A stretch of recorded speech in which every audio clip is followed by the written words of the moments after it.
দোষী ব্যক্তিদেরকে চিহ্নিত করে তাদের দৃষ্টান্তমূলক শাস্তির ব্যবস্থা করবেন এবং দেশকে একটা সুন্দর সঠিক পথ দেখিয়ে আপনারা দেশকে গণতান্ত্রিক সরকারের হাতে হস্তান্তর করে আপনার দায়িত্ব যথাযথ পালন করবেন। আমি দৃঢ়ভাবে বিশ্বাস করি, আশা করি এবং দোয়া করি।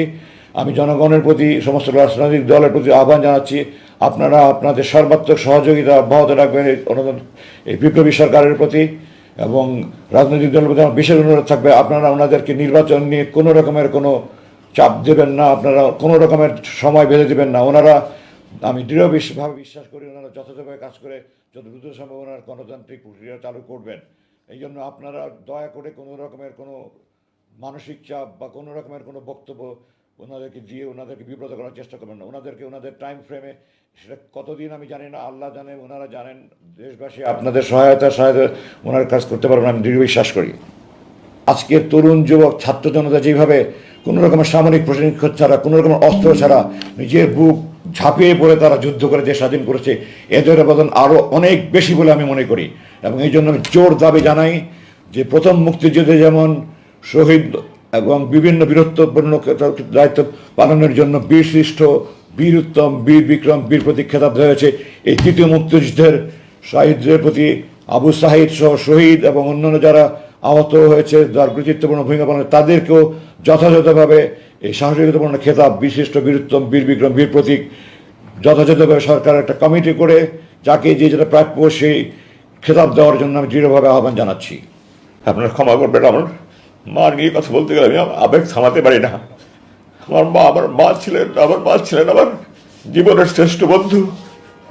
ফিরে এসে আরও যা জানতে পারছি সেটা হলো তারা আমার স্ত্রীর সাথে চরম দুর্ব্যবহার করেছে, তাকেও তারা উঠিয়ে নিয়ে যেতে চেয়েছিল এবং তার সাথে চরম দুর্ব্যবহার করেছে।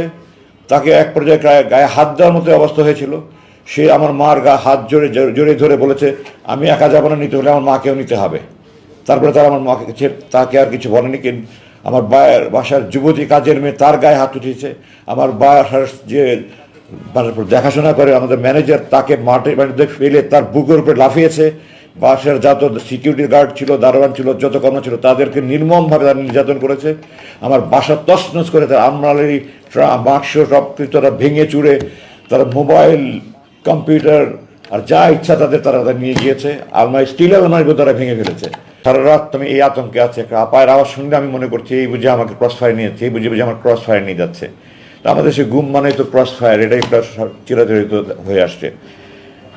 সারা রাত আমি তাহাজ্জুদে আল্লাহর কাছে চোখের পানি ফেলে কান্না করলাম, আল্লাহ, এই নামাজ যদি আমার শেষ নামাজ হয়, আর জালেমরা যদি আজকে আমাকে, জালেমদের হাতে আমার মৃত্যু রেখে থাকো, তুমি আমাকে শহীদের মর্যাদা দিও, আর আমার লাশ যেন কুকুর বিড়াল না খায়। আল্লাহ, আমার লাশটা অক্ষত অবস্থা আমার মাতৃ সন্তানদের কাছে পৌঁছে দিও।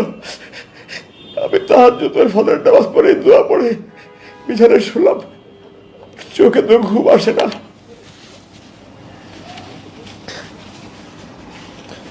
আগের দিন দুপুরে খেয়েছি, এরপরে সারা রাত ঘুম নাই, খাবার নাই, মৃত্যুর আতঙ্ক।